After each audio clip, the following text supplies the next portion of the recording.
திமுகவை அழிக்க உங்கள் அப்பனால் கூட முடியாதுன்னு தமிழக வெற்றிக் கழகத்தின் தலைவர் விஜய் பேசினதுக்கு சிவாஜி கிருஷ்ணமூர்த்தி பதிலடி அளிச்சிருக்காரு. அல்லது திமுக ஆட்சி அகற்றுவேன்னு சொல்லியிருந்தான்னா கூட நான் மன்னிச்சிட்டு இருப்பேன்.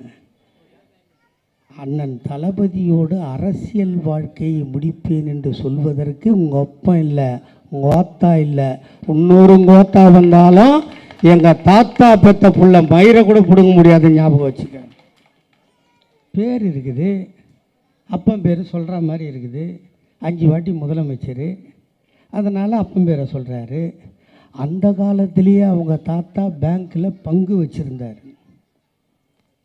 நாங்கள் ஒன்றும் பிச்சைக்காரன் கிடையாதுடா. அப்பன் சொல்லி அரியணைக்கு வரல. எல்லாரும் சொல்லுவாங்கல்ல தாத்தா கலைஞரை.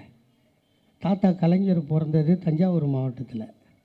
கட்சிக்காக பாடுபட்டார். அவருக்கு மொத 57 சீட்டு எங்கே கொடுத்தாங்க? எங்கே கொடுத்தாங்க? குளித்தலை என்ன மாவட்டம்?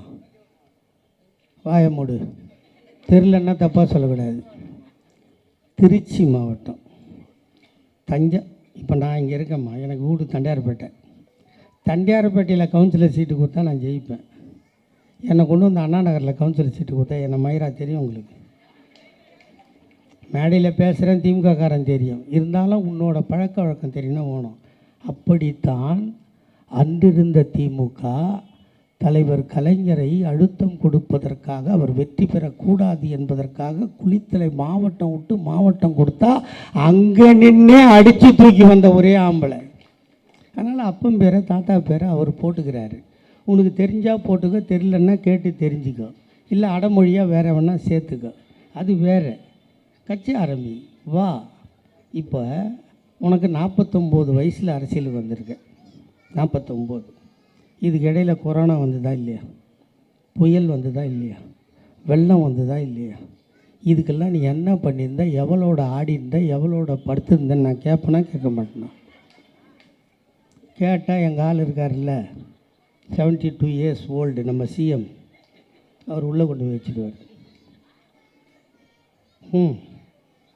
10 வருஷம் அவனுக்கு ஒன்றும் என்னை தொடவே இல்லைம்மா. 10 வருஷம் அதிமுகவில் என்னை தொடவே இல்லை. நம்ம ஆட்சிக்கு வந்து இந்த நொண்டிக்காலனை பிடிக்க 200 போலீஸ், 2.5 மாதம் ஜெயில், 64 நாள். 64 நாள் உள்ளே வச்சாலும், என்னை எவனா விலை பேசினாலும் நான் தெளிவாக சொன்னேன். வெளியே வந்து காலையில் 5:30 மணிக்கு முரசொலியில் என்னை சேர்த்துட்டேன்னாரு சின்னவர். முதலமைச்சர் என்னை சேர்க்க